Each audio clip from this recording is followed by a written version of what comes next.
महीना आया है, हिंदू का मन हर्षाया है, घर घर भगवा लहराया है, घर भगवा लहराया है, भारत में खुशियाँ छाई है। उपस्थित आज के गरिमामय कार्यक्रम में हमारे बीच में हमारे मार्गदर्शक,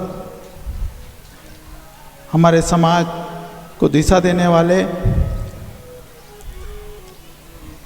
आचार्य श्री राम जी शर्मा,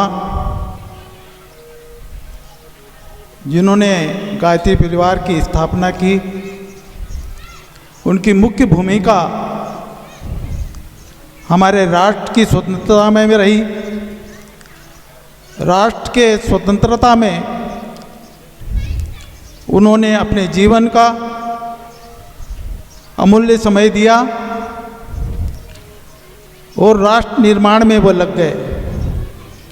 उस महान तपस्वी श्री राम आचार्य शर्मा की चिट्ठी लेकर हमारे सम्माननीय पूजनीय पंडित जी इस देश की सेवा में निकले हैं। आपने अपने पूरे जीवन में वो गो विज्ञान, स्वास्थ्य विज्ञान, परिवार विज्ञान, पर्यावरण विज्ञान, जल संरक्षण और समाज और देश और राष्ट्र के उत्थान के प्रत्येक कार्य में अपने जीवन को क्षण क्षण लगाने वाले हमारे परम वंदनीय पूजनीय पंडित जी हमारे बीच में है। आज निश्चित रूप से हमारी इस सभा को एक प्रेरणा मिलेगी और हम सब राष्ट्र और समाज के कामों में एकजुट होकर लग जाएंगे। हमारे बीच में हमारे समाज के बहुत से प्रमुख लोग उपस्थित है। इस गांव और गांव से बाहर कई लोग आज इस सभा में यहाँ उपस्थित है। आप सब लोग के सहयोग से हम सब हमारी भारतीय संस्कृति का उत्थान और राष्ट्र के निर्माण में लग जाएंगे। आप सबके सहयोग से आज हमारे इस व्याख्यान में हम एकजुट हैं और यही हमारी एकजुटता हमारी एकता को प्रगाढ़ता देती है। बायां हाथ नीचे, दायां हाथ ऊपर, दोनों हाथ गोदी में, सब और से ध्यान मन हटा लें। ये कोई लंबी चौड़ी रात का जगराता, भजन, कीर्तन या कथा प्रवचन भी नहीं है। एक देश की व्यथा को दूर करने के लिए भारत माता के नाम एक चिंतन, एक साम।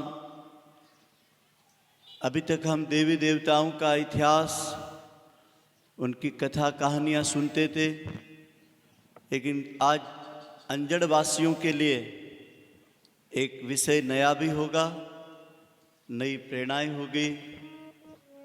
जो भारत माता जिसकी गोद में हमको और हमारी पीढ़ियों को, हमारे इतिहास को, इसके एक लंबी यात्रा को समेटे हुए हैं। और कहते हैं कि जिस धरती पे हम अपना घर बना लेते हैं, अपना दुकान खेत बना लेते हैं, उसे हम अपना वतन कहते हैं। अपनी रोजी, अपनी जीवन, अपने कुल और परिवार को चलाने वाली ये भारत माता का आंगन, जिसमें आज हम सब लोग देश के लिए, भारतीय जीवन मूल्यों के लिए और नववर्ष के इस नूतन सृष्टि दिवस और सूर्य व्रत के महादिवस को आज हम चिंतन में लेने वाले हैं। हम सब के अंतर हृदय में एक जिज्ञासा है, एक मुमुक्ष, एक जानने की इच्छा है उसमें स्थिर विचारों को और स्थिर प्राणों को करने वाली इस समूची प्रकृति के वंदना का नाम वेद मंत्र गायत्री मंत्र है। मैं बड़े ही सम्मान के साथ उगते हुए सूर्य का ध्यान करते हुए इस सदन में बैठे हुए सभी पूजा योग्य माता बहनों को, सभी अंजड़वासी विभिन्न समाजों संस्थाओं से आए हुए प्रतिनिधियों को, आयोजक बंधुओं को और नगर की समस्त गणमान्य महानुभावों प्रबुद्ध वर्गों को हृदय की गहराई से नमन करते हुए माँ भारती के आंगन में विचार क्रांति के इस दिव्य ध्वजा की गोद में हृदय से अभिनंदन और उपस्थिति को स्वीकार करते हुए एक साथ एक स्वर में महामंत्र ओम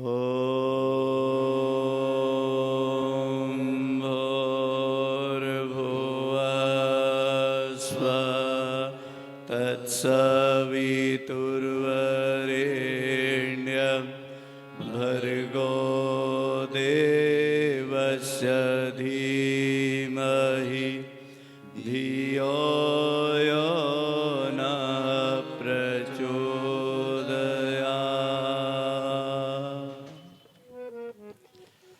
भाइयों बहनों, गीत की 4 पंक्तियां आप सबके स्वागत में, उसके बाद फिर 60 मिनट तक देश के नाम जो चिट्ठी है उसके 3 चरण है।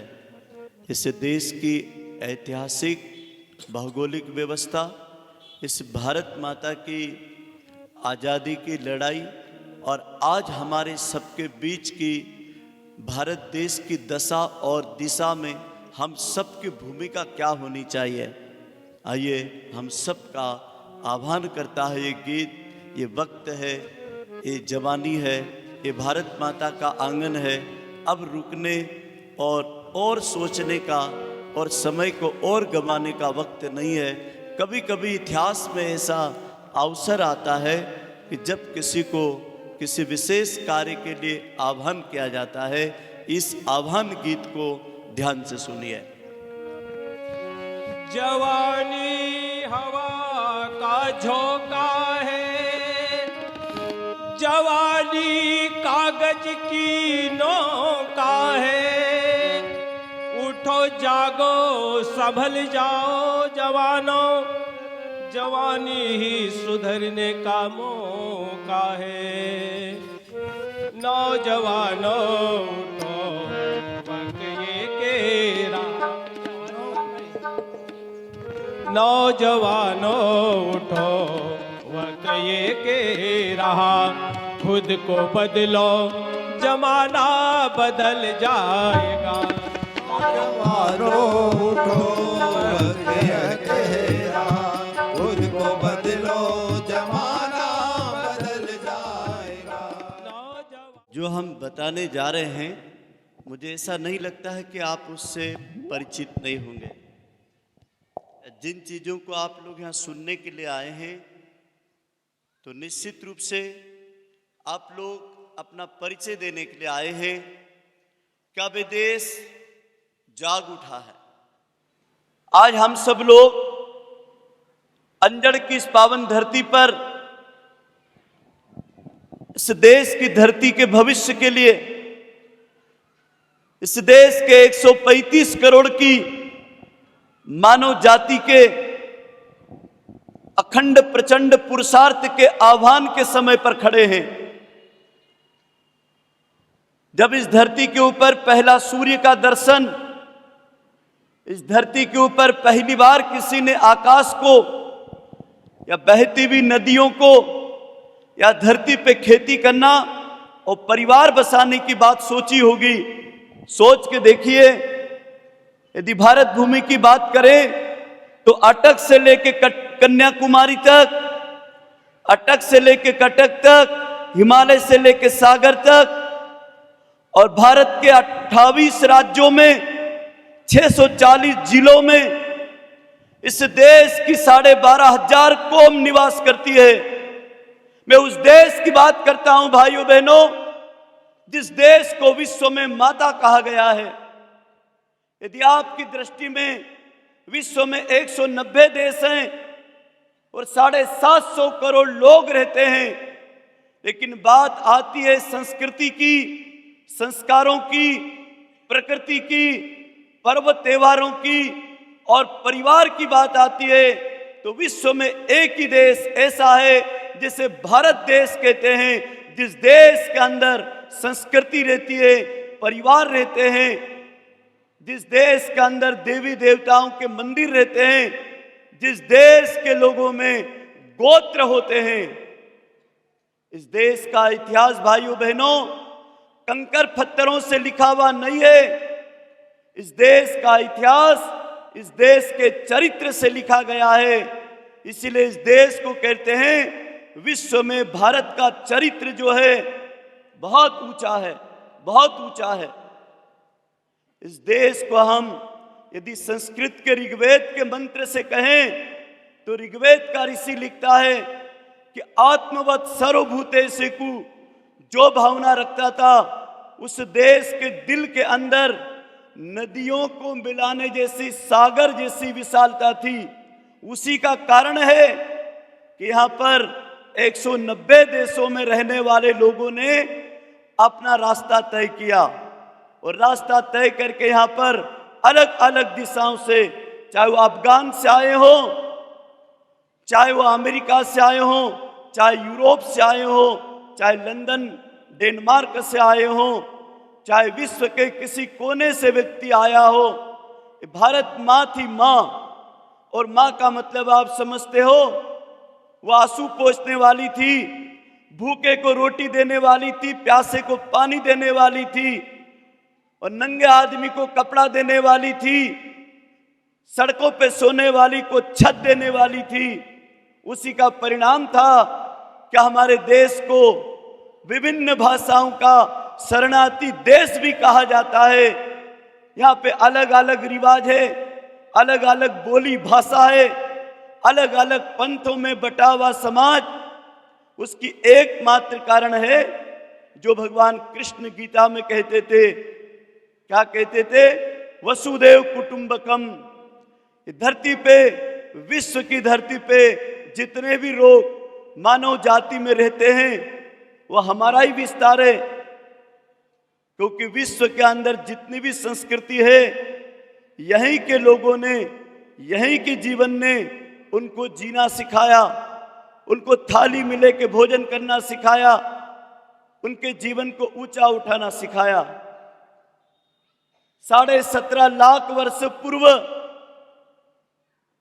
रामेश्वरम के सेतु बांध को लंका तक खोज करी वैज्ञानिकों ने और ये सिद्ध कर दिया कि मानव पुरुषार्थ से बनाया गया भारत की सीमा से लगा करके लंका तक सेतु बांध, वैज्ञानिकों ने सिद्ध कर दिया कि मानव का अस्तित्व भारत में 17.5 लाख वर्ष पूर्व भगवान राम के समय से आ गया।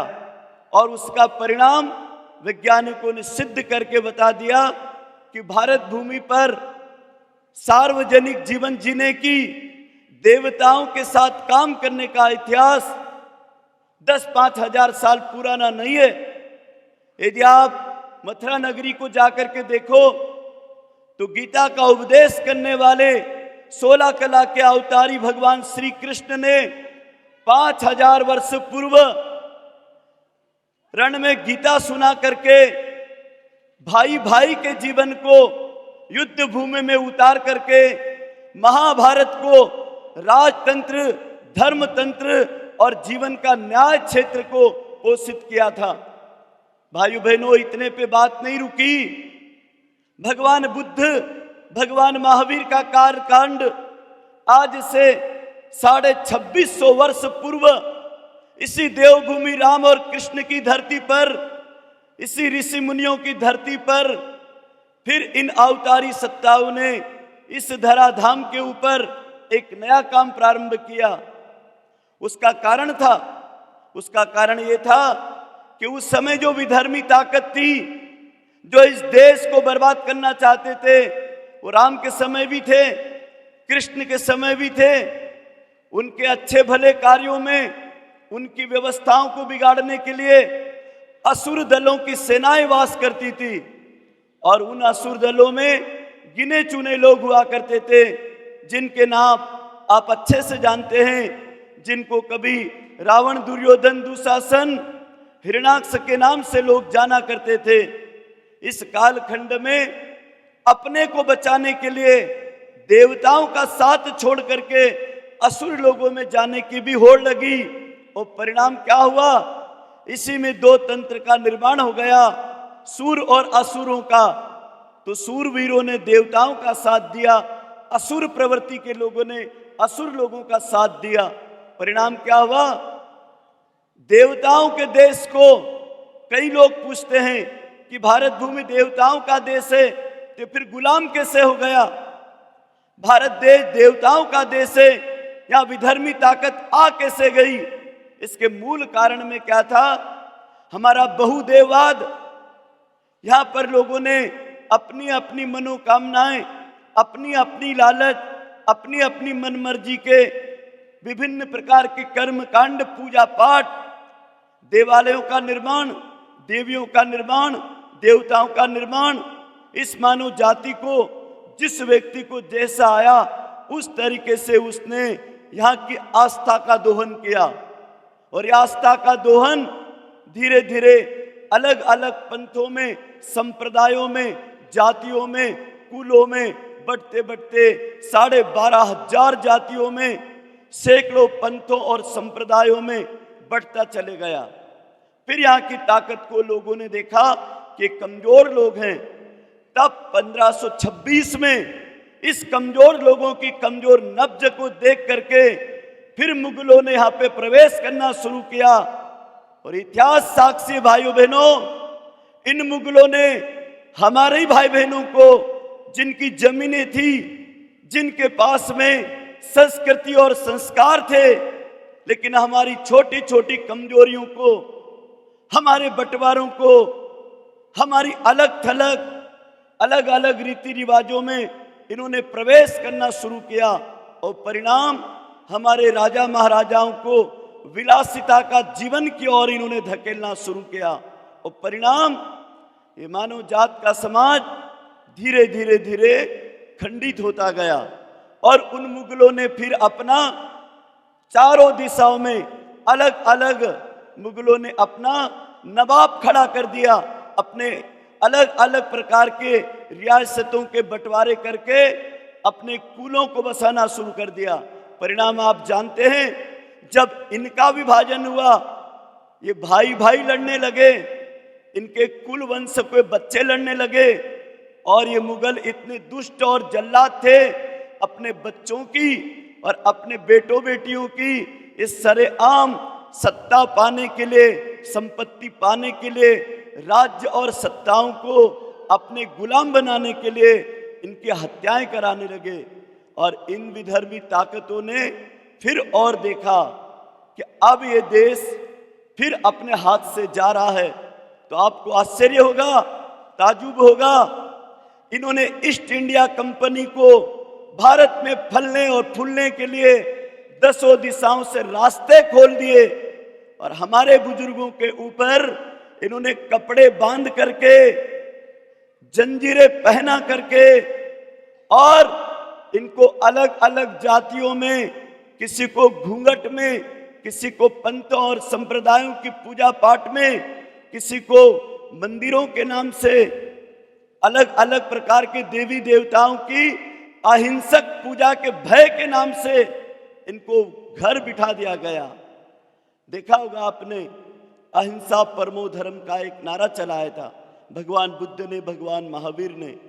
ये बड़े भले लोग थे, ये सज्जन लोग थे, देव पुरुष थे। ये नहीं चाहते थे कि इस देश के अंदर किसी प्रकार का खून खच्चर हो, लोगों की पूजा पाठ में बलियां हो, लोग जीवन से गाय की, बैल की, बकरी की हत्या और बलि करें। लेकिन इन मुगलों ने अपने जीवन में एक ही काम किया कि आधों को सूर और आधुरों को असुरों में बांट करके एक ताकत का निर्माण किया कि एक ईस्ट इंडिया कंपनी को यहाँ पर मौका दिया जाए। और वो आए व्यापार की नीति से, और व्यापार में धीरे धीरे उन्होंने अपना जो बाजारवाद खड़ा किया, जो ट्रेड मार्क उपयोग किया, जो हमारी समाज व्यवस्था को तोड़ा, और फिर धीरे धीरे 400 साल की मुगलों की गुलामी से हम कहीं निकले और 200 साल तक उन गोरे अंग्रेजों ने अपने बाप दादाओं को इसी देश की धरती पर धीरे धीरे अलग अलग प्रकार की रियासतों में बंटवारा करके उनको एक चक्र में डाला। और वो चक्र था 2 चीजों का। पहला चक्र चलाया, भारत में अंग्रेजों के पहले एक भी वेश्यालय नहीं था, एक भी कत्ल कारखाना नहीं था। उन मुगलों को मैं केवल इस बात के लिए धन्यवाद देना चाहता हूं कि उन्होंने भारत भूमि के ऊपर कहीं कत्ल कारखाना उन्होंने नहीं खोला। लेकिन ये जो ईसाई लोग आए और ये अंग्रेजों ने इस बुद्ध और महावीर की धरती पर, राम और कृष्ण की धरती पर फिर एक षड्यंत्र से इस देश की पवित्र पावन नदियों को, जहां अमृत बहता था वहां खून बहने के लिए मजबूर किया। और परिणाम में देश के अंदर, जिस देश में माता सीता को, जिस देश के अंदर नारी के देवी देवताओं के सिद्ध पीठों की मूर्तियों की पूजा होती थी, यत्र नारी पूज्यन्ते तत्र देवता रमन्ते, ये उपनिषद के ऋषि के वाक्य को इन अंग्रेजों ने नष्ट करने के लिए वेश्यालय खोलने की एक साजिश चलाई। और परिणाम में हमारे देश की सुंदर स्त्रियों को जबरदस्ती वेश्यालयों में इन लोगों ने कुमार्ग पर प्रेरित करने के अड्डे चलाए। फिर यह दूसरी चीज शुरू हुई, शराब शुरू हुई। तीसरी चीज बलि प्रथा शुरू हुई। और ये 3 चीजों ने इस देश के अंदर पाप को, इस देश के पुण्य को, इस देश के देवत्व को गलत रास्ते पे प्रेरित किया। ऐसे समय में फिर 3 का जन्म हुआ। किनका? संतों का जन्म हुआ। फिर बाबा तुलसीदास जी ने ऋषि वाल्मीकि रामायण को सामायिक युग के हिसाब से संस्कृत भाषा को फिर लोक जीवन में प्रचलित अवध भाषा के साथ जोड़ करके फिर रामचरितमानस का उन्होंने जैसे ही महाकवि तुलसीदास जी ने आविष्कार किया तो घर घर में राम का चरित्र पढ़ने लगे, लोग समझने लगे। फिर हम एक देव संस्कृति के साथ फिर जुड़ने लगे। धीरे धीरे हमारे जीवन में मंदिरों की व्यवस्था में, जीवन के परिवार व्यवस्था में मूल्यों की स्थापना रामचरितमानस से आने लगी। और भाइयों बहनों, इतिहास साक्षी है, इसमें कुछ मूर्ख लोग थे जो फिर भी अंग्रेजों का मानते थे। इस देश के अंदर कुंटलों से जनेऊ काटी गई, शिखाएं उखाड़ी गई, हिंदू बहन बेटियों को चौराहों के ऊपर उनको विभिन्न प्रकार की प्रताड़नाएं दी गई। यहाँ के देवालय और मंदिरों को और मूर्तियों को तोड़ने का षड्यंत्र चला। ऐसे समय में 2 भागों में समाज को बंटना पड़ा। जो हिंदू था, सनातनी था, लेकिन वो 2 भागों में बंटता चले गया। एक वो लोग थे कायर लोग जो जान बचाना चाहते थे, एक वो लोग थे लोभी लालची लोग जिन्होंने लालच के कारण धर्म परिवर्तन किया, सत्ता पाने के लिए जिन्होंने, कुर्सी पाने के लिए जिन्होंने देश के साथ गद्दारी करी।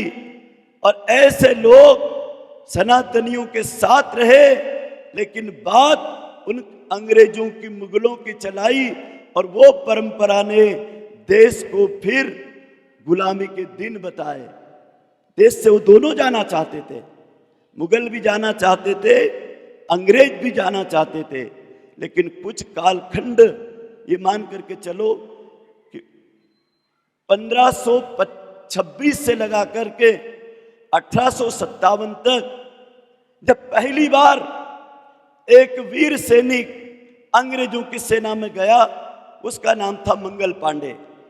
और जब पहली बार मंगल पांडे ने वीर सेना में जब अंग्रेजों की सेना में भाग लेकर के गाय के चर्बी के कारतूस को मुंह से सील तोड़ने के लिए जब मना करा, अंग्रेज हुकूमत ने उन्हें फांसी पे लटका दिया। भाइयों बहनों, 1857 की पहली क्रांति का बिगुल एक ब्राह्मण बालक ने बजाया था, मंगल पांडे ने। और उस मंगल पांडे की उस बलिदान की हुंकार और आवाज ने इस देश के अंदर, इस देश के लिए मर मिटने वाले फिर सुभाष बाबू जैसे लोग, राजगुरु सुखदेव भगत सिंह जैसे लोग, और इस देश का इतिहास यदि आप पढ़ोगे तो अंग्रेजों को ऐसा नहीं भगा दिया गया। 30,06,960 वीरों ने अपनी कुर्बानी दी। उनकी लहू की खून की नदियों से इस देश की गंगा, यमुना, सिप्रा, नर्मदा और पवित्र नदियां सुरक्षित होने लगी। यदि आपसे कोई पूछे कि जिस देश की धरती पे आज हम सोते हैं, भाइयों बहनों, आजादी हमें ऐसे नहीं मिल गई। 30,06,965 वो देश के महान शहीद क्रांतिकारी लोग थे।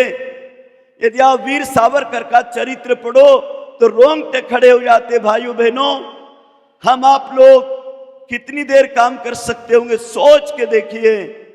लेकिन अंडमान द्वीप के काले पानी की सजा में हमारे देश के वीरों को भेजा जाता था। और क्यों भेजा जाता था? कि इनकी प्रताड़ना देख करके फिर कोई हिंदू व्यक्ति इस देश की आजादी के लिए, भारत माता के लिए कोई सिर उठा के ना चले, डर करके घरों में छुपा रहे।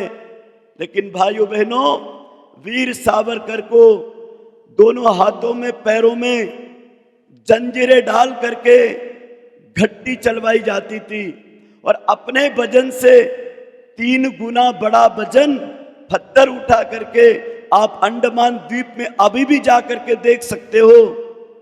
जितने भी निर्माण हुए हैं वो मेरे देश के शहीदों ने करे, किसी मजदूर ने नहीं करे, किसी अंग्रेज और किसी मुगल सम्राट ने नहीं करे।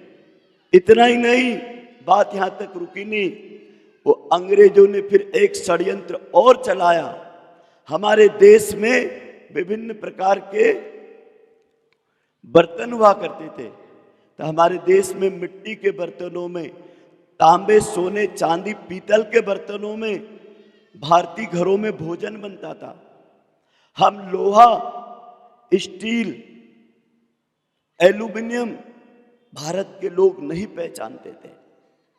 दुर्भाग्य हमारा, जिसको हाथी ऊंटों पर लाद करके इन्हीं मुगल बादशाहों ने, इन्हीं अंग्रेजों ने देश से सोने चांदी के बर्तनों को सब हमसे दूर कर दिया और हमको फिर एल्यूमिनियम के बर्तनों में खाना देने की शुरुआत सबसे पहले जेलों में करी। और देखो क्यों करी?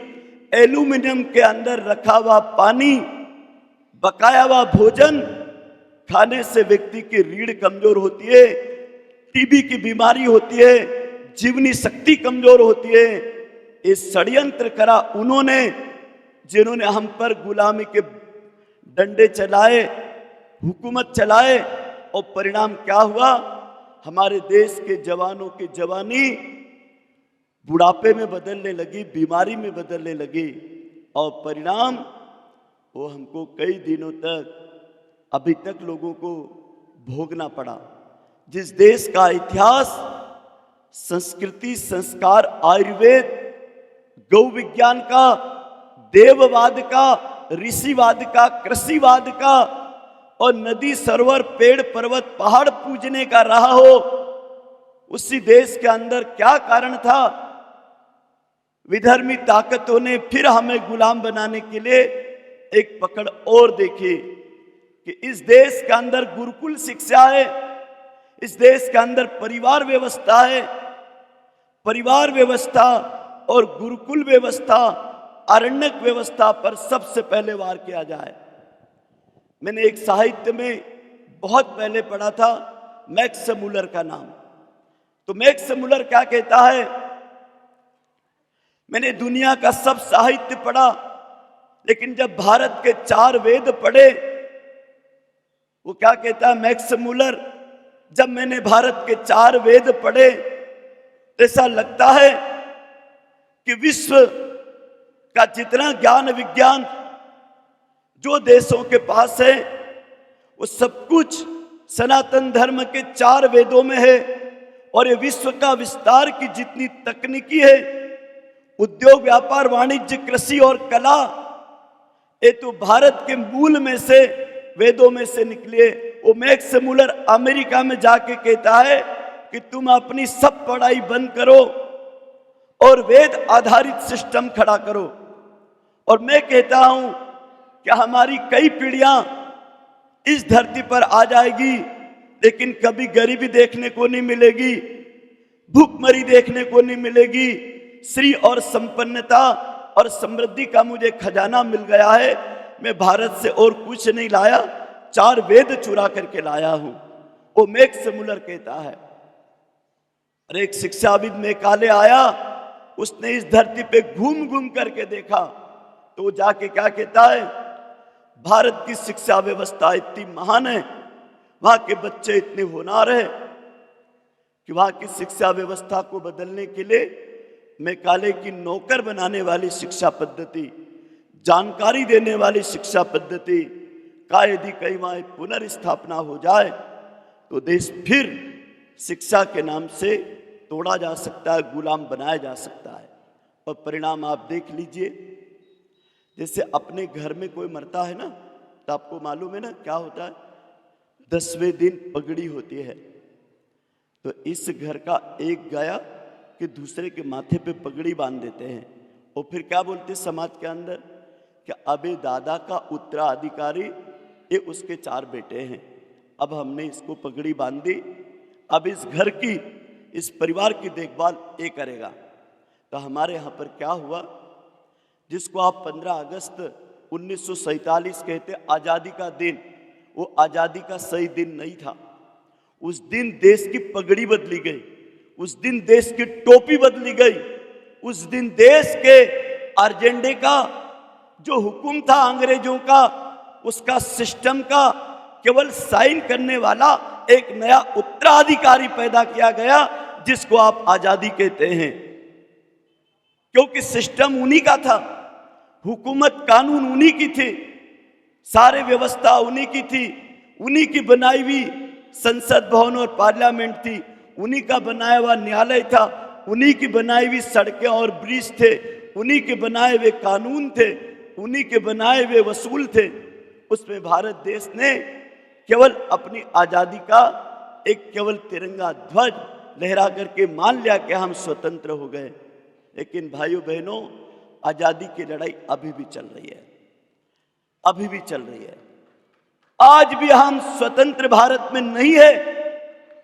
आपके सामने कश्मीर इस बात की गवाही देता है, बांग्लादेश का नवाब इस बात की गवाही देता है, पास का पाकिस्तान इस बात की गवाही देता है कि आज भी भारत देश पुनः हमारी सीमा के क्षेत्रों से लगे हुए इन विधर्मी ताकतों का कहीं न कहीं गुलामी की आग में आज भी जल रहा है। आज भी हमारे देश के लाखों युवाओं की ताकत हद और सीमा की रक्षा में, तिरंगे झंडे में, शायद आपको पता होना चाहिए 25,963 नौजवान बच्चों ने मात्र 60 साल में इस तिरंगे में लपेट करके सीमाओं से गांव आकर के अग्नि की भेंट चढ़े हैं। किसी की गर्दन कटी, किसी का पैर कटा, लेकिन उन शहीदों को फिर हम नमन करते हैं जिन्होंने आजाद भारत में भी इस देश की आजादी की सीमाओं पर लड़ाई लड़ी, और जिनके कारण जल सेना, थल सेना और हमारी संपूर्ण वायु सेना, रात को हम सोते हैं, 2 सैनिक आज भी युद्ध करते हैं। इस देश को बचाने वाला अन्नदाता खेत और खलियान में लड़ाई लड़ता है। इस देश की जान माल की रक्षा करने वाला सैनिक देश की सीमाओं पर, चाहे वो बर्फ में हो, चाहे रेगिस्तान में हो, चाहे समुद्र के अंदर हो, चाहे फिर धरती से हजारों किलोमीटर दूर अंतरिक्ष में हो, सोते नहीं। 60 किलो का वजन पीठ में लाद करके हमारे लिए वो जीते हैं। जब ही तो भूतपूर्व देश के प्रधानमंत्री, बड़े सम्मान के साथ में उनका नाम लेता हूं, लाल बहादुर शास्त्री जी ने एक बात कही थी, हिंद की दो शान। सब लोग बोलो, हिंद की शान, हिंद की दो शान। हमारे देश की दो शान को किसी ने देखा, किसी ने उनकी पीड़ा को समझा, उसका नाम था लाल बहादुर शास्त्री जी। और शास्त्री जी ने कहा था, और बहुत गंभीर बात कही थी, ये देश आजाद तो हो चुका है, लेकिन जिस समय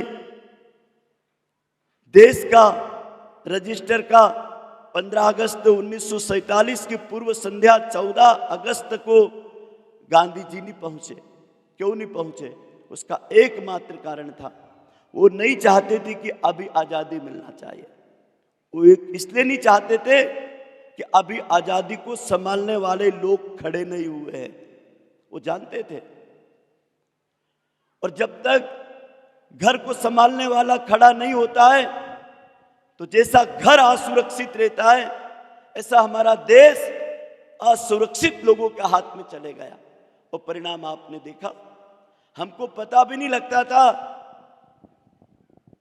कि दिल्ली में क्या होता है और क्षेत्र की राजधानियों में क्या होता है। हमें पता नहीं होता था आम जनता को कि हमारे पाई टैक्स का कैसा उपयोग होता है और उससे देश, समाज और शासन और प्रशासन की नीति और व्यवस्था कैसी चलती है। लेकिन अब समय आ गया भाइयों बहनों, समय दिया है फिर से भारत माता ने 2026 तक का। और 2026 तक पूरे भारत देश का एक स्वतंत्र विश्व का नेतृत्व करने का सिस्टम बन रहा है। इस बात को वर्तमान के रूस के, अमेरिका के, यूक्रेन के राष्ट्रपतियों ने क्या कहा कि इस समय जो भारत की नीतियां हैं, इस समय भारत जिस रास्ते पे गुजर रहा है, इससे ऐसा लगता है क्या विश्व का नेतृत्व, विश्व की समस्याओं का समाधान फिर भारत करेगा। क्यों करेगा? क्योंकि इनके पास में ऋषि सूत्र है, ऋषि कार्य प्रणाली है, इनके पास में एक स्वतंत्र निर्णय की, चिंतन की शक्ति और सामर्थ्य है। गुलामी में जब तक हम जिए, जब तक कश्मीर भी सुंदर बागियों वाला गुलामी की तरह ही था, जब तक हमारी राम जी की पवित्र स्थली भी एक दिन दो दिन नहीं भाइयों बहनों, विधर्मियों के कारण एक दिन दो दिन नहीं, साल दो साल नहीं, 500 साल तक इस प्रभु राम को भी कोर्ट और कचहरियों के अंदर उसी तरह हाजिर होना पड़ा जैसे किसी देश के अंदर किसी मुलजिम को, किसी अपराधी को, जगह के मालिक को जगह के लिए मांगना पड़ी भीख और टेंट में रहना पड़ा। लेकिन वो सौभाग्य का दिन आया और फिर राम जन्मभूमि का पूजन हुआ। आज भव्य रामलला का मंदिर अयोध्या में इस आजादी के कारण खड़ा हो रहा है, जहां एक नया सिस्टम बन रहा है। एक ही वर्ग ऐसा है इस धरती के ऊपर, हिंदू। और मैं गर्व से कहूंगा, इतिहास बता दो, इतिहास बता दो दुनिया वालों, किसी हिंदू ने किसी देश के ऊपर आक्रमण किया हो, किसी देश के 1 इंच जमीन पर लड़ाई लड़ी हो, या किसी देश की बहन बेटी को अबला समझ करके उनका अपहरण किया हो, ऐसा एक वाक्या, एक सूत्र बता दो। ये मेरा देश वो देश है भाइयों बहनों। शिवाजी महाराज जैसे व्यक्ति को गद्दार कहा गया, जबकि उनका चरित्र कितना महान है। मुगलों की बेटी को हरण करके जब उनके सेनापति ले आए, तो शिवाजी महाराज कहते हैं, काश इतनी सुंदर मेरी मां होती तो मैं भी इतना सुंदर होता। इस देश के राजा का वो चरित्र था।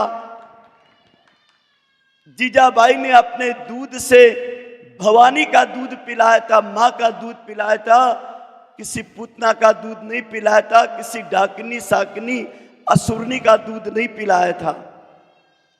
भाइयों बहनों, इस देश के अंदर जब भगत सिंह को फांसी दी गई तो आप लोग ताजुब करेंगे। भारतीय समय के हिसाब से और अंग्रेजों की हुकूमत के हिसाब से दिन था 23 मई।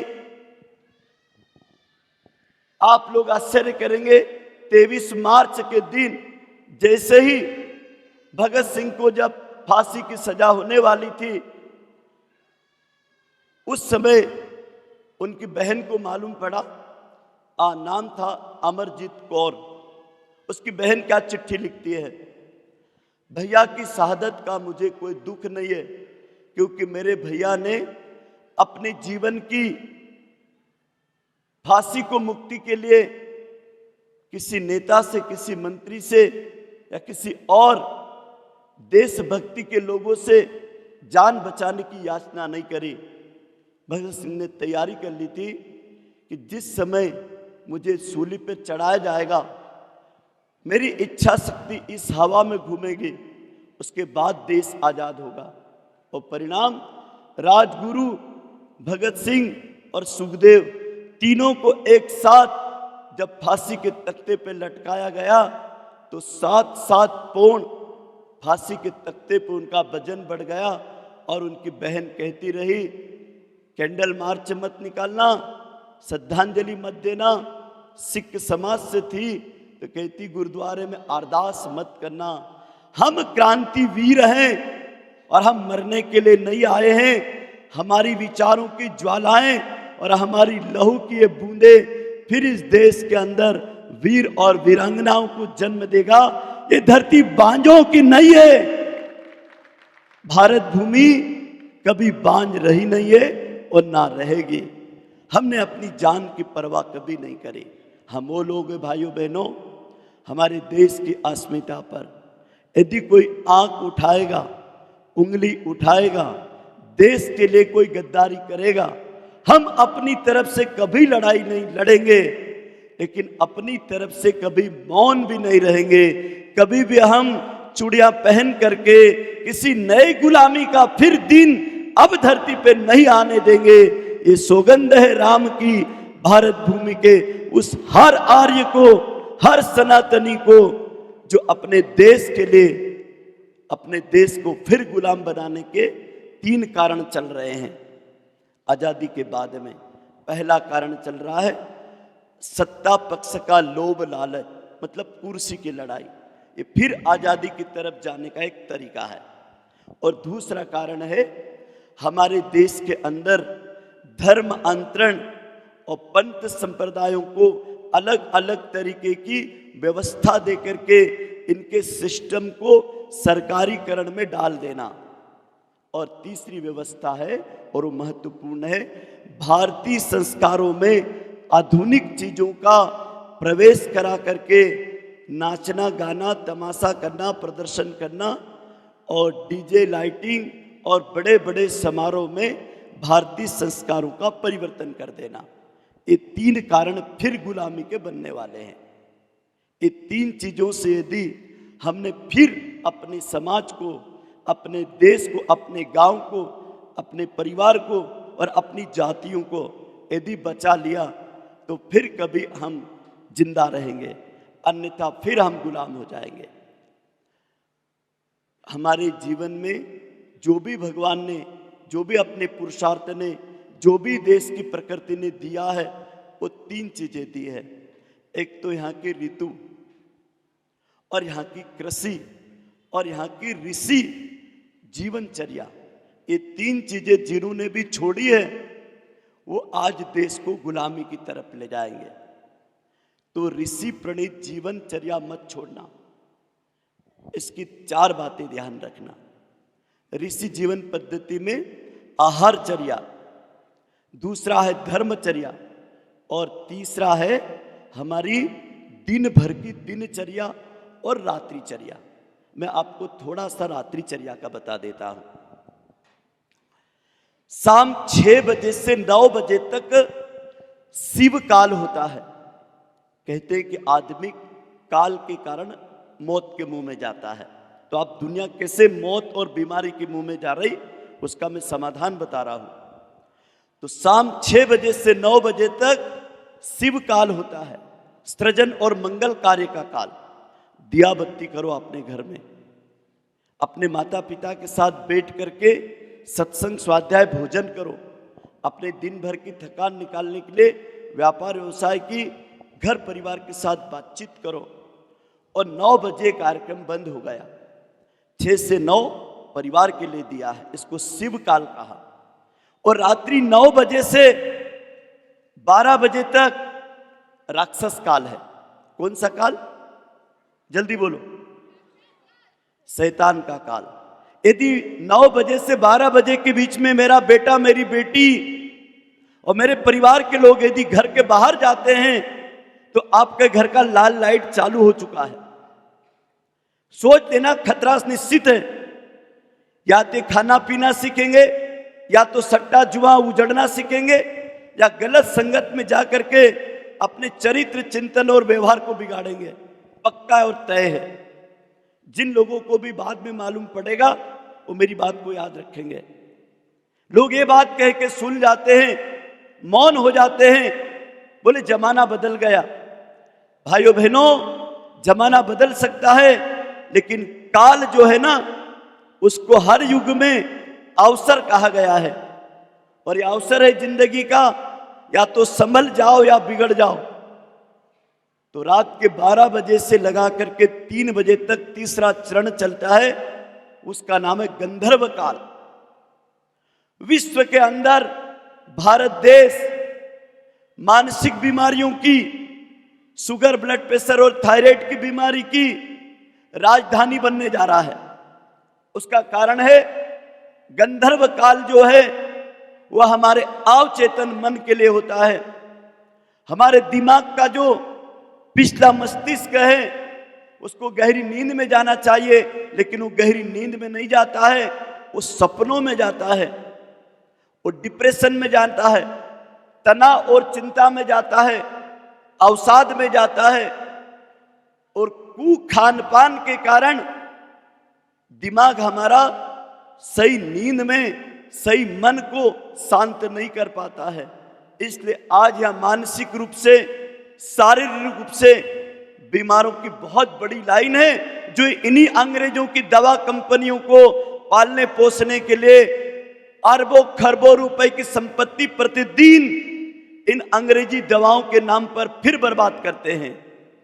और तीसरा समय यदि आपको समझ में आ गया, रात के 12 बजे से 3 बजे तक, तो आप इस समय गहरी नींद में शांत मन से सोना। अच्छी नींद का समय आपको समझ में आ गया होगा। रात्रि 9 बजे से 3 बजे तक का समय वैज्ञानिक भी कहते हैं, आयुर्वेद का ऋषि वाग्भट पतंजलि सूत्रों में लिखते हैं कि इस समय मस्तिष्क शांत होकर के गहरी नींद 6 घंटे में 18 घंटे की शरीर की गाड़ी को चार्ज करता है। फिर कोई थकान नहीं, कोई शरीर में रोग नहीं। अब देखो, अच्छा काल बताता हूं मैं। चौथा काल 3 बजे रात से सुबह 6 बजे तक अमृत काल है, ब्रह्म मुहूर्त है, ब्राह्मी चेतना का समय है। और इस समय पे लोग मेरे देश के अधिकांश गहरी नींद में होते हैं, सोए पड़े रहते हैं, क्योंकि वो शिव और राक्षस काल दोनों में पहले जिंदगी जीते हैं। या तो व्यापार करते हैं, या पढ़ते हैं, या यात्राएं करते हैं, या फिर ऐसे ही खेल तमाशे करते हैं। लेकिन सही जागने का समय है 3 बजे ऋषि लोग जागते हैं, 4 बजे ब्राह्मण जागते हैं, और 5 बजे योग प्राणायाम टहलने वाले साधक जागते हैं, 6 बजे मनुष्य जागते हैं, और 7 बजे बाद जिनको जिंदगी में बीमार रहना है, गरीब रहना है, गंदा रहना है, दिन भर लोगों की गालियां खाना है, अपने जीवन में केवल शिकायतें करना है, आलस्य और प्रमाद की जिंदगी जीना है और जिंदगी भर के लिए दुखी रहना है, वो लोग सूर्य उदय के बाद 7 बजे बाद उठते हैं। ऐसों की संख्या बड़ी है। जब से मोबाइल क्रांति आई, जब से इंटरनेट आया, जब से कंप्यूटर आया, जब से आधुनिक व्यवस्था आई, तो इनकी संख्या बढ़ी है। आपको जानकारी में होगा बहनों, 15 मिनट की फिल्म, 15 मिनट का धारावाहिक 1.5 घंटे में पूरा होता है। और वो 1.5 घंटे तक एक हमारी बहन है एकता कपूर, वो जो धारावाहिक बनाती है, वो धारावाहिक इमोशनली ब्लैकमेलिंग करने के लिए इन बहुराष्ट्रीय कंपनियों के करोड़ों करोड़ों के बाजार को चलाने के लिए विज्ञापन की दुकानें चलती है। और वो 15 मिनट की बात जानने के लिए कि इसका क्या होगा, एक बार 2-2.5 घंटे की पिक्चर देख लो तो कम से कम ये तो समझ में आ गया कि किसका क्या हुआ। लेकिन 8-8 साल 10-10 साल हो गए, अभी तक धारावाहिक बंद ही नहीं हुए। ये भी एक देश की गुलामी का फिर कारण बन रहा है।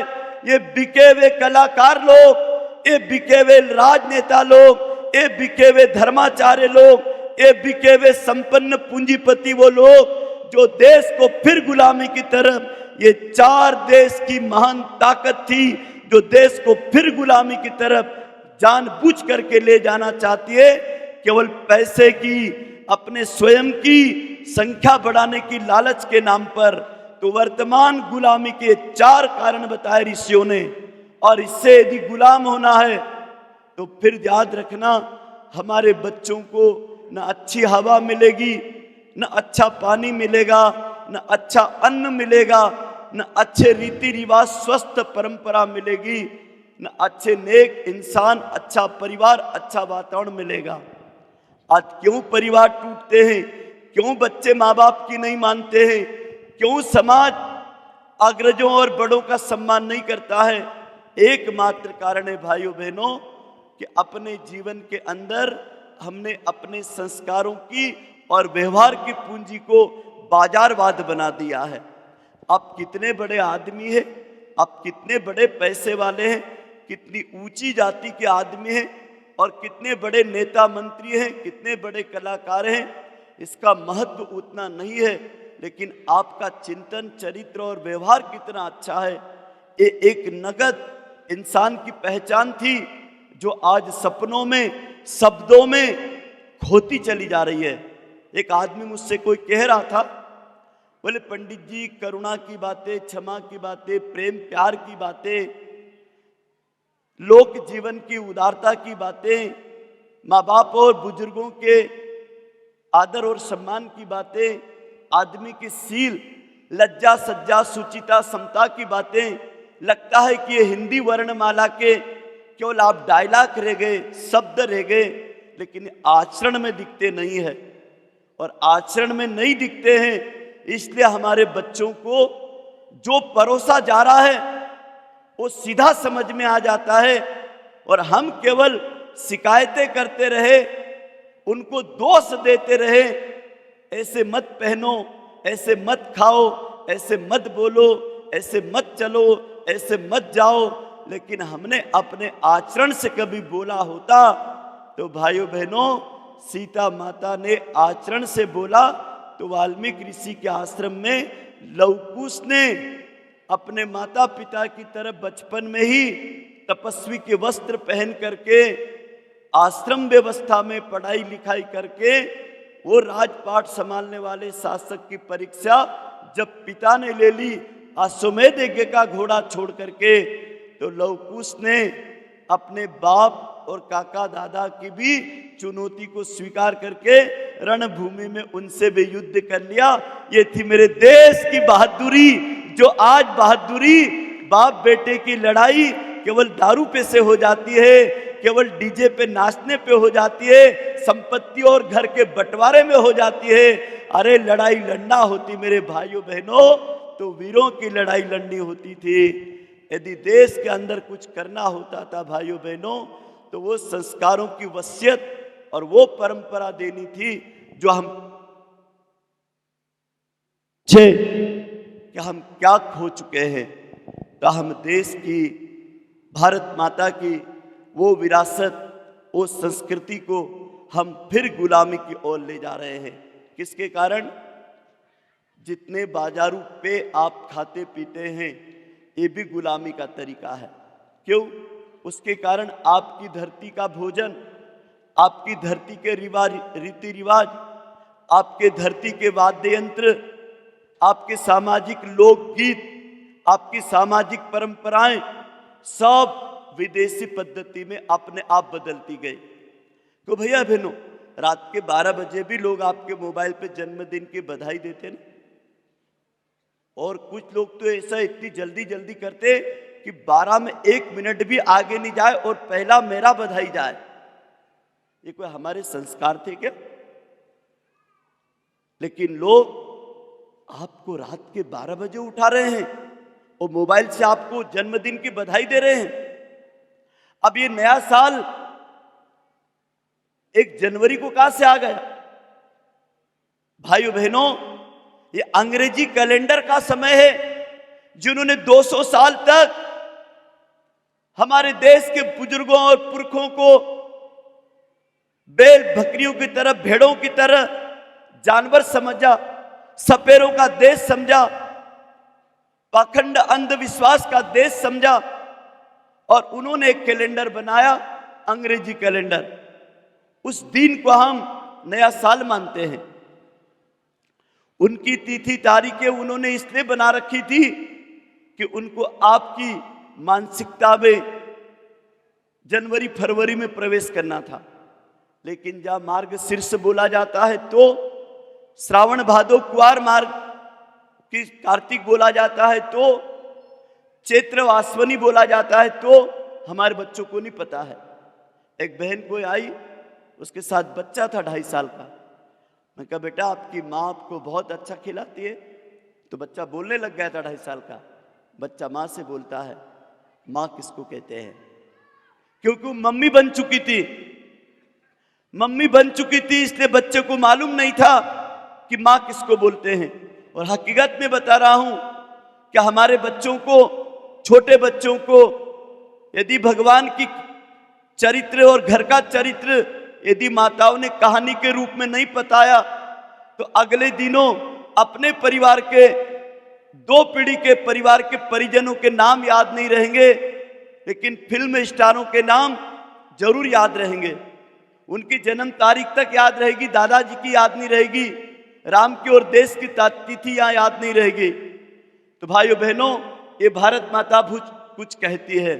ये शेर पे सवारी करने वाली माता ये जंगल का राजा नहीं, मात्र इस देश के वन्य प्राणियों में वो प्राणी है जो किसी का मारा हुआ नहीं खाता है, खुद मेहनत से शिकार इकट्ठा करके और अपना लहू की ताकत अपने परिश्रम से बुझाता है। ये पहली चीज देता है भारत माता का वाहन शेर, कि हमको कभी भी किसी की गुलामी की तरफ नहीं जाना चाहिए। हम राजा थे, राजा रहेंगे, देश के मालिक थे, देश के मालिक रहेंगे, गुलामी की ओर फिर न जाएं। इसके लिए दूसरा, ये जो कुछ आप भारत का नक्शा देख रहे हैं, ये अखंड भारत का नक्शा हमें आह्वान करता है कि हम देश की कन्याकुमारी से लगा करके कश्मीर तक को, अटक से लेके कटक तक, हिमालय से लेके सागर तक, भारत एक है, भारत की परंपरा एक है, भारत की अर्थव्यवस्था, जीवन व्यवस्था, रीति रिवाज की व्यवस्था एक है। तो इस अखंड भारत में माता का जो स्वरूप दिया है वो नारी का स्वरूप दिया है। नारी का स्वरूप क्यों दिया? किसी नर का दे देते? नर बोलो तो एक भी मात्रा नहीं, नारी बोलो तो दोनों शब्दों में मात्रा है। जिसके पास वैभव हो, जिसके पास संपदा हो, जिसके पास पुनर्जन्म की प्रक्रिया हो, जो मां शब्द है वो सबसे छोटा और सबसे महान है। यदि हिंदी डिक्शनरी में यदि मां शब्द को पढ़ोगे ना तो सबसे छोटा लेकिन सबसे बड़ा और कभी समाप्त नहीं होने वाला। मेरी पिछली 13 पीढ़ियों का नहीं, इस धरती पे मेरे कुल में कितने लोग हुए उनका डीएनए का खून जांच कर लेना, मेरी पीढ़ियों का पता लग जाएगा। उसका मूल कारण मेरी माँ का खून है। तो हमारे रक्त में माँ भारती का खून है और भारत भूमि का खून जो है भाइयों बहनों, उसके हाथ में ये जो तिरंगा दिया ना, हमारे शहीदों ने, इस देश के सुधारकों ने, इस देश के संतों ने, इस देश के राष्ट्रभक्तों ने, इसमें ये 24 सलाकाएं आप देख रहे बीच में, इस शांति का प्रतीक है। 24 तीर्थ शंकर जैन धर्म में अवतरित हुए, आर्यों के यहाँ 24 अवतार हुए। सूर्य भगवान की जो किरणें निकलती है, इन किरणों में 24 किरणें कौन सी निकलती है? जिन किरणों से इस सृष्टि की शब्दकोश का ओम चलता है। इसीलिए सनातन धर्म में ओम के गुंजन को सबने स्वीकार किया। तो अलग अलग धर्म वाले भी बोलते हैं, मुस्लिम भाई उसको आमीन बोलते हैं, सिख भाई एक ओंकार बोलते हैं। ओम को किसी ने भी नहीं छोड़ा है, सबने पकड़ के रखा है, क्योंकि भारत भूमि पे रहते हैं ना, इसके बगैर काम ही नहीं चल सकता है। तो ये ओम युत जननी, ये पूरा संसार ओम के नाद से प्रकट है। और इसका लाल जो केसरिया रंग आप देख रहे हैं, तप और त्याग से इसको संतों ने सींचा है। इसको शांति का संदेश विश्व में देने वाले सुधारकों ने इसको पोषण किया है। इस वसुधा के ऊपर जितने भी हमारे देश के कर्णधार आए, इस दुनिया को चलाने वाले, उन्होंने इसको हरा भरा रखने की शपथ ली थी। और ये शपथ ली थी रावी तट के ऊपर, इस देश की माटी की। और ये कहा था क्या हम देश की नदियों को, देश के पहाड़ों को, देश की गाय को, देश के पूजा स्थानों को हम संरक्षित रखेंगे, सुरक्षित रखेंगे। इसमें किसी विधर्मी प्रक्रिया को, विधर्मी ताकत को प्रवेश नहीं करने देंगे। इसीलिए हमारे कई मंदिर हैं।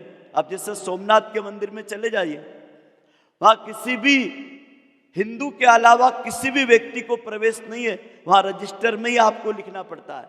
सोमनाथ के मंदिर में जाओगे ना, तो आपको हिंदू कार्ड दिखाना पड़ेगा, वहीं पर उसका प्रवेश होगा। एकमात्र कारण, क्योंकि जितना हमारे मंदिरों से, जितने हमारी जमींदार जागीरदार राजाओं की संपत्ति को इन विधर्मियों ने लूट करके ले गए, तो ये कानून मजबूरन में नहीं बने। ये देश की सीमाओं की रक्षा के लिए हमारे देवालयों से देश का नेतृत्व होता था। वहाँ ऐसे ऋषि होते थे, ऐसे जानकार लोग होते थे, जो इतिहास के पन्नों से वर्तमान के युग को होशियार करते थे। भाइयों बहनों, एक छोटी सी बात कह के अपनी बात को विराम दूंगा। बात गंभीर है।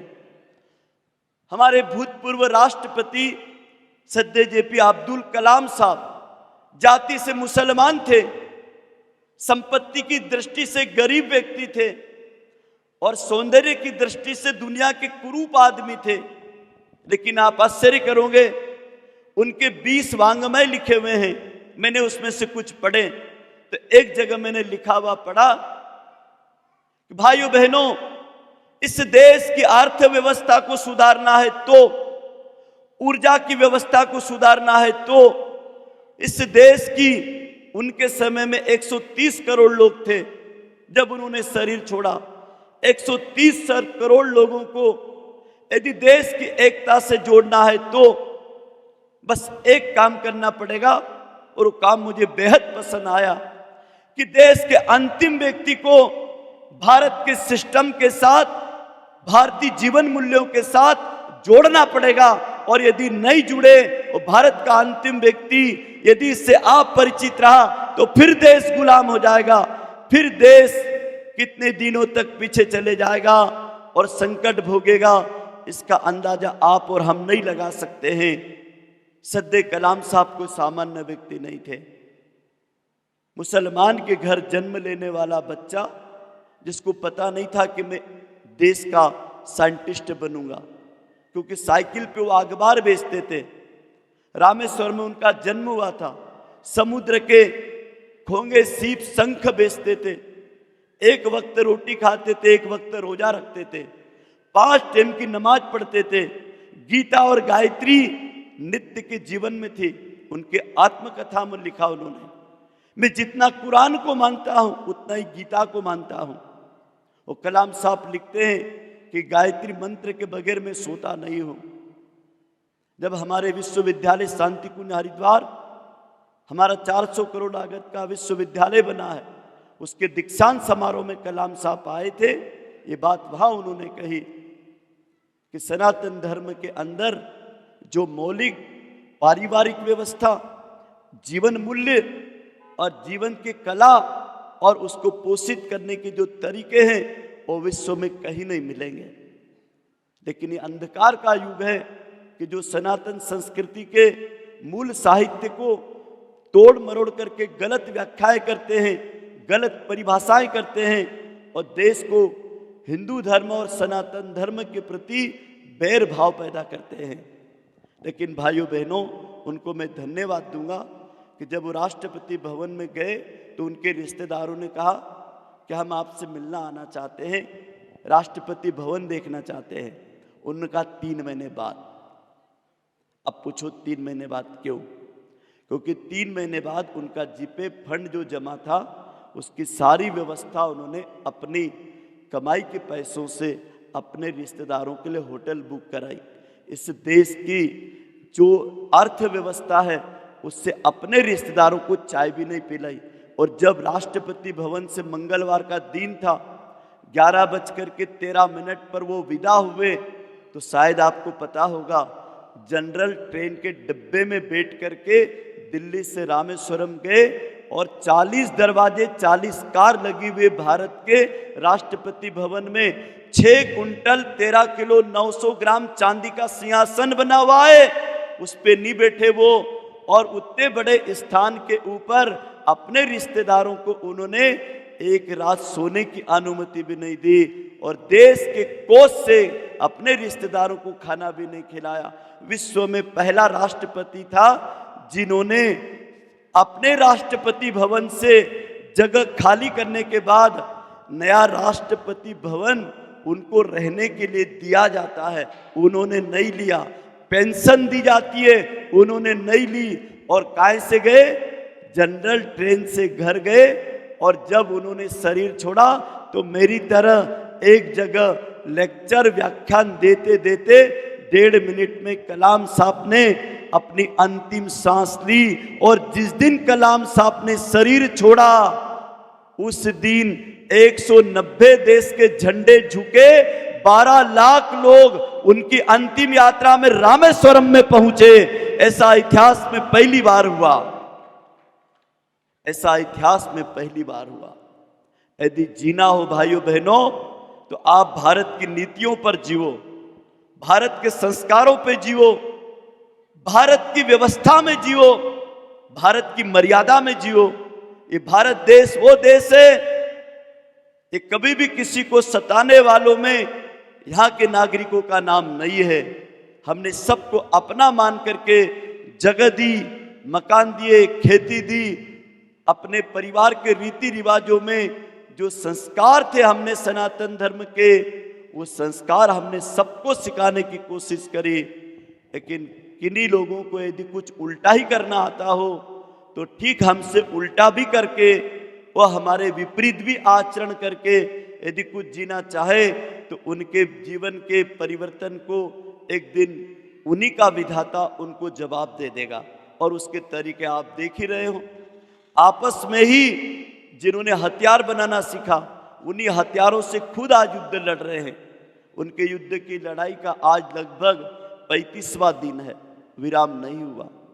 लेकिन आप ये मत मानना कि रूस और यूक्रेन का युद्ध है। ये युद्ध भारत भूमि के लोगों को एकता, समता, ममता के साथ एकजुट होने की तैयारी के लिए आह्वान करता है।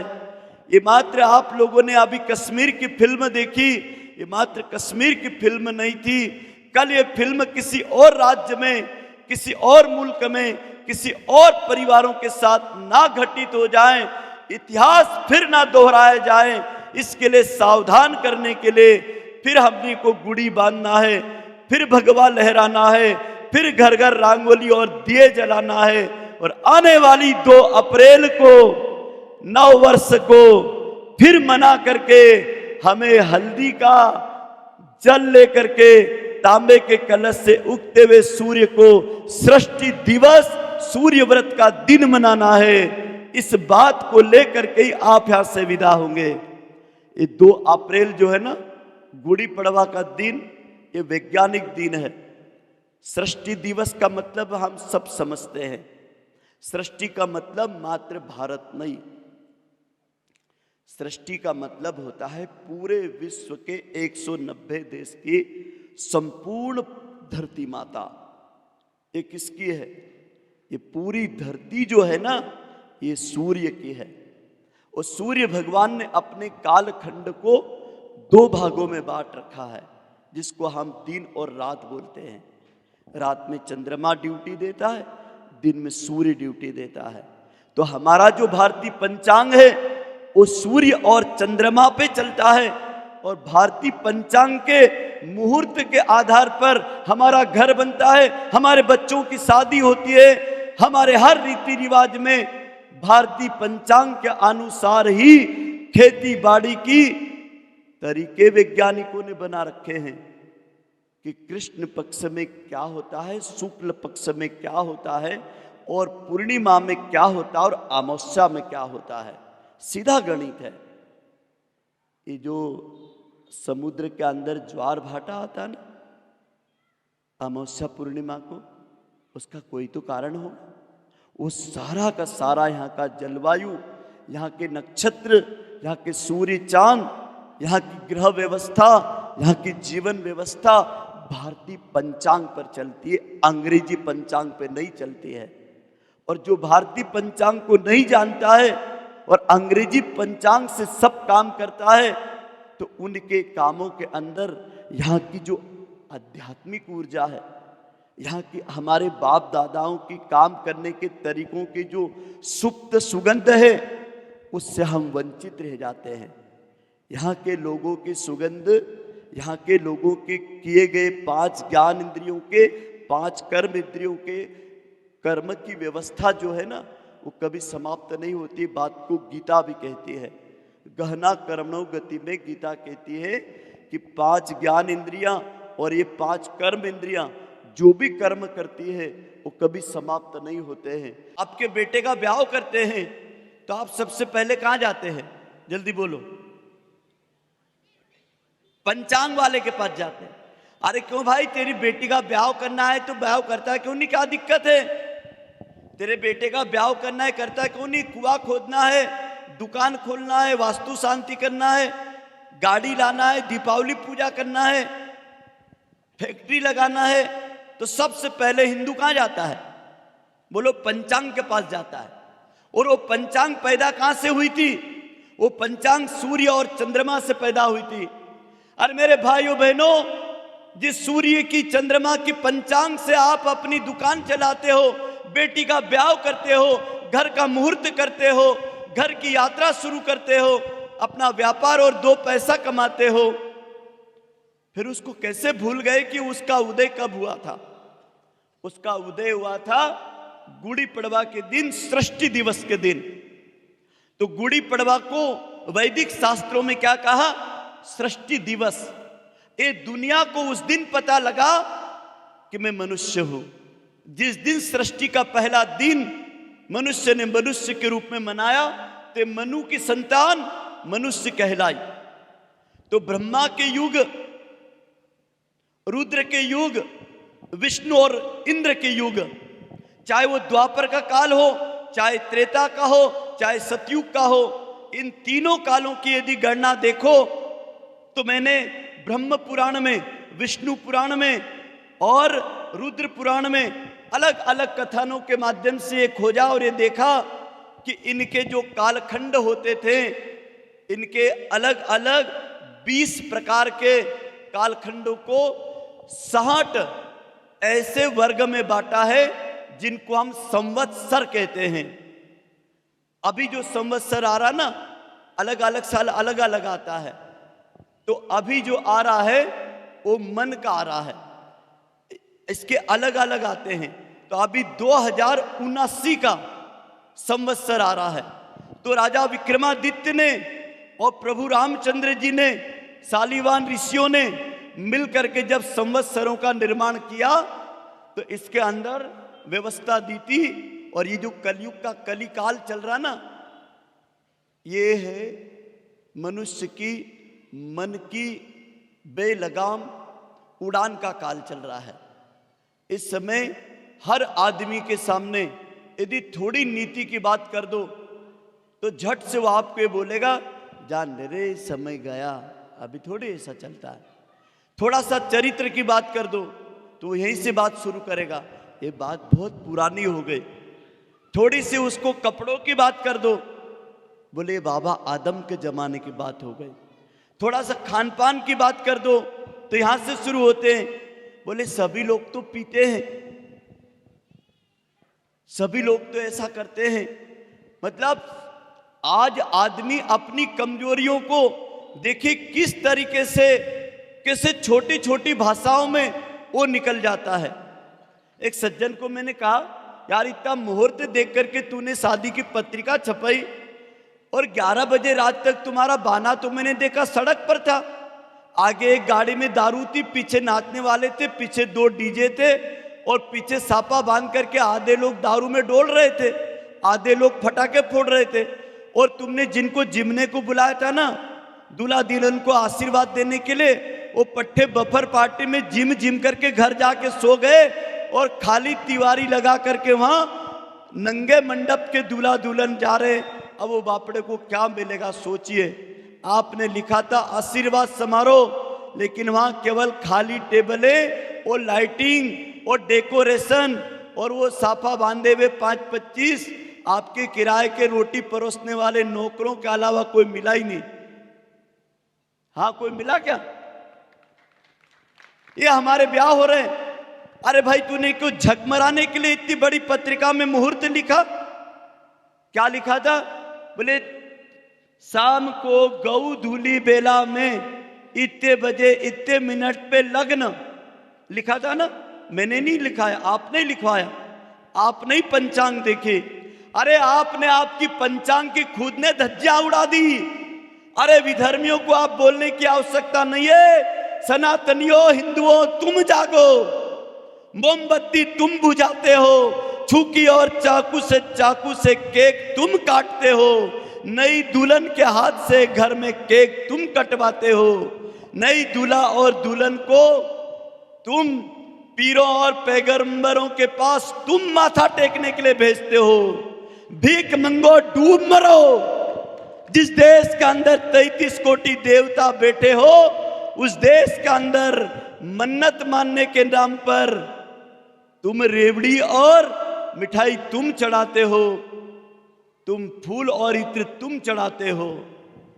तुम्हारे भगवान सब दिवालिया हो गए, तुम्हारे भगवान से तुम्हारी आस्था उड़ गई है। ये नास्तिकवाद को किसने पैदा किया? इस पाखंडवाद को किसने पैदा किया? हमारे मंदिर और हमारे देवालय, हमारे पंचांगों की उपेक्षा किसने करी? जो नहीं मानते उन्होंने नहीं करी, हमने करी। ये मैं आपकी सभा में बोल रहा हूं। यहाँ कितने लोग ऐसे हैं जो अपने घरों के किसी धार्मिक आयोजन में धोती पहनते हैं, कुर्ता पहनते हैं, सिर पे टावेल टोपी या पगड़ी बांधते हैं। नहीं तो मेरे बाप दादाओं की फोटो देखो घरों में, बोलो ना, वो धोती पहनते थे, पगड़ी पहनते थे, टावेल टोपी लगाते थे, जनेऊ पहनते थे, चोटी रखते थे, हाथ साफ रखते थे और मंदिर के सामने से निकलते थे तो हाथ जोड़ करके शीश झुका के निकलते थे। लेकिन यहां तो भैया बहनों स्थिति मैंने इतनी गंभीर देखी कि कुछ लोग मंदिर भी जाते हैं तो हाथ जोड़ने नहीं जाते, मंदिर के बहाने मंदिर मिलने जाते हैं। नाम है मंदिर, तो ये कथा प्रवचन भी नाम है और तीर्थ यात्रा भी नाम है। पिकनिक करने के लिए लोग जाते हैं। हमने अपने धर्मों को अपनी मर्यादाओं से हमने बहुत दूर कर दिया है। जहाँ धर्म की मर्यादाएं आदमी के आचरण में दिखती थी, माथे पे चोटी दिखती थी, गले में जनेऊ दिखती थी, तिलक दिखता था, बड़ों को प्रणाम जय राम श्री राम का उद्घोष होता था। आज के आधुनिक बेटियों ने, तुमको पता है ना, टीकी लगाना, मांग में सिंदूर लगाना छोड़ दिया है। मैं गलत बोलूं तो माफ कर देना। ये किसकी निशानी है? ये मुगलों की निशानी है। मुगलों के शासन काल में मांग में सिंदूर भरना, तिलक लगाना और चोटी रखना मना था। आज हमारी बहुओं को जाके देखो हालत क्या है। यदि अंजड़ जैसे, सेंधवा जैसे, खरगोन जैसे, कुक्सी जैसे गांव के लिए बेटी मांगो तो मिलती नहीं है। उनको मेट्रो सिटी चाहिए कि साहब इंदौर हो, बॉम्बे हो, नासिक, पुणे हो, तो बात करो। और यदि कोई पढ़ी लड़की और लड़का कभी गांव में मिल जाए तो लड़की की तरफ से ऑफर होता है, तुम गांव में तो नहीं रहोगे। मैं गलत बोलूं तो माफ कर देना। तो गांव इतना खराब हो गया भारत का कि जिस गांव में बेटी बेटे को नहीं मिलती हो, और यदि मिलती हो तो पढ़ी लिखी लड़की पढ़े लिखे बेटे से पहले एग्रीमेंट करती है कि तुम माँ बाप के साथ तो नहीं रहोगे। ऐसे लोगों को धिक्कार है जो ये कहते हो कि हम सनातनी है, हम हिंदू हैं। फिर हमारी बेटियों को विधर्मी लोग यदि उनसे शादी करते हैं तो फिर आप क्यों मौन रहते हैं? उसका एकमात्र कारण है कि हमने अपने बच्चों को सनातन धर्म की शिक्षा नहीं दी, उनको गुलाम भारत की शिक्षा दी, उनको फिर विधर्मियों के यहां पर वेश्यालय चलाने की शिक्षा दी। इसका एकमात्र कारण है भाइयों बहनों, यदि हमारी संस्कृति को हमने अपने रीति रिवाजों में बना के रखा होता तो शायद ये सभा की जरूरत आज नहीं पड़ती। हिंदू राष्ट्र मुझे बताने के लिए या किसी और लेखक को लिखने के लिए या फिर घर घर के दरवाजे पर किसी दानदाता को केसरिया भगवा झंडा लगाने की जरूरत नहीं थी। यदि मेरे देश की संस्कृति और संस्कार जिंदा होते भाइयों बहनों तो फिर यहाँ इतनी बड़ी सभा की, इतनी लाइट की, माइक की जरूरत नहीं थी। जरूरत पड़ी तो ही तो इस प्रश्न का उत्तर खोजने के लिए यहाँ के शुभ चिंतकों ने आयोजन रखा कि नहीं, फिर से एक बार व्यक्ति को भारत माता की आरती कराना चाहिए। देश की जाजम पर देश के चिंतन के लिए एक दिन बैठना चाहिए। 365 दिन रामकृष्ण, बुद्ध, महावीर, गांधी की, गायत्री और दुर्गा की, संतोषी की, भिलड़ बाबा की आरती हो जाती है, लेकिन भारत माता की आरती तुम्हारे गांव में कब हुई थी जरा बताओ, जल्दी बोलो। नहीं हुई? आज हम सब मिलकर भारत माता की आरती करेंगे। सबको मंजूर है? आप अंजड़ के इतिहास में कहना कि साहब 2079 का जो संवत्सर आया था उसकी पुनीत पूर्व बेला में हमने नगर अंजड़ में एक विशाल दीप जला करके भारत माता की आरती करी थी। और इस भारत माता की आरती को करने के लिए नगर अंजड़ के सभी जाति, पंथ, संप्रदाय के लोगों को बुलाया था, हर समाज के व्यक्ति को बुलाया। और मैं बड़े सम्मान से कहूंगा कि जो भाई लोग आए हैं उनकी यदि बहनें, पत्नियां भी आई हो घर से, धर्म पत्नी, तो आप भारत माता की आरती आज जोड़े से करना। जैसे आप कुल देवी की आरती करते हो, राम और कृष्ण की और गायत्री की आरती करते हो, ऐसा समय आ गया कि अब हमें भारत माता की आरती साल में एक बार इसी चौराहे पर हर साल करना चाहिए कि चलो भारत माता की आरती होगी। अरे जिस देश पे तुम कमाते हो, जिस देश में तुम खाते हो, जिस देश में तुम्हारे बच्चे पढ़ते हो, जिस देश का तुम पानी पीते हो, जिस देश के तुम अनाज, रोटी, फल, सब्जी खाते हो, उस देश की भारत माता की आरती नहीं करोगे तो ये देश की धरती का अन्न का ऋण कब होंगे? उस माँ का गुणगान करना है। ओम जय भारत माता, मैया जय भारत माता। जो जन तुझको ध्याता, जो जन तुझको ध्याता, सुख संपद पाता। ओम जय भारत माता, ओम जय भारत माता, मैया जय भारत माता।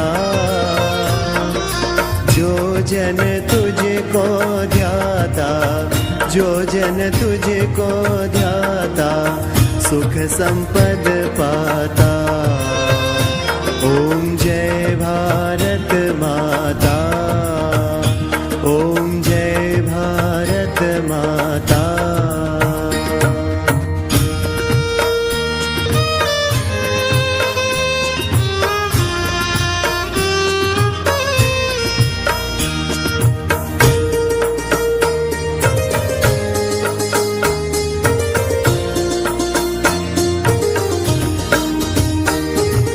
ऋषि मुनियों ने तेरी महिमा है गाई, मैया महिमा है गाई। व्रत लेते हैं तो अपने प्रातः 6 से 7 के ही सूर्य उदय के समय पर अपने आंगन में दीप जलाकर गुड़ी बांधकर ओम स्वस्ति कुमकुम हल्दी से द्वारों को सजाकर आम के नीम के पत्तों से तोरण लगाकर गुड़ी पड़वा का, वर्ष प्रतिपदा का, सूर्य पूजा का, षष्ठी दिवस का सम्मान करेंगे। गन में प्रगटे मैया